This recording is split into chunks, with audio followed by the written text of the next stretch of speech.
Genèse, chapitre 28. Isaac appela Jacob, le bénit et lui donna cet ordre. Tu ne prendras pas une femme parmi les filles de Canaan. Lève-toi, va à Padan Aram, à la maison de Bethuel, père de ta mère, et prends-y une femme d'entre les filles de Laban, frère de ta mère. Que le Dieu Tout-Puissant te bénisse, te rende fécond et te multiplie, afin que tu deviennes une multitude de peuples. Qu'il te donne la bénédiction d'Abraham, à toi et à ta postérité avec toi, afin que tu possèdes le pays où tu habites comme étranger et qu'il a donné à Abraham. Et Isaac fit partir Jacob, qui s'en alla à Padan Aram auprès de Laban, fils de Bethuel, l'Araméen, frère de Rebecca, mère de Jacob et d'Ésaü.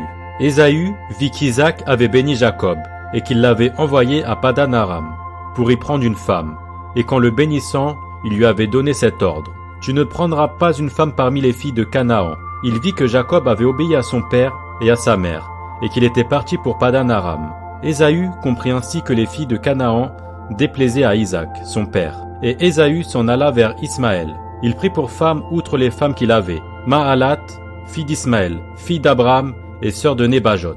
Jacob partit de Beersheba et s'en alla à Charan.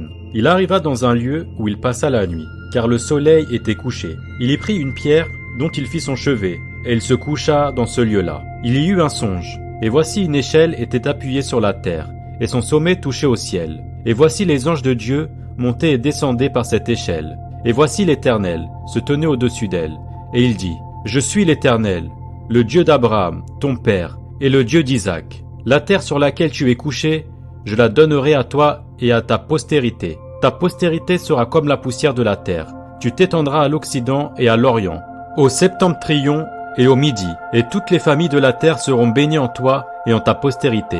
Voici, je suis avec toi, je te garderai partout où tu iras, et je te ramènerai dans ce pays, car je ne t'abandonnerai point, que je n'ai exécuté ce que je te dis. » Jacob s'éveilla de son sommeil, et il dit, « Certainement, l'Éternel est en ce lieu, et moi, je ne le savais pas. » Il eut peur et dit, « Que ce lieu est redoutable. C'est ici la maison de Dieu, c'est ici la porte des cieux. » Et Jacob se leva de bon matin, il prit la pierre dont il avait fait son chevet, il la dressa pour monument, et il versa de l'huile sur son sommet. Il donna à ce lieu le nom de Béthel, mais la ville s'appelait auparavant Luz.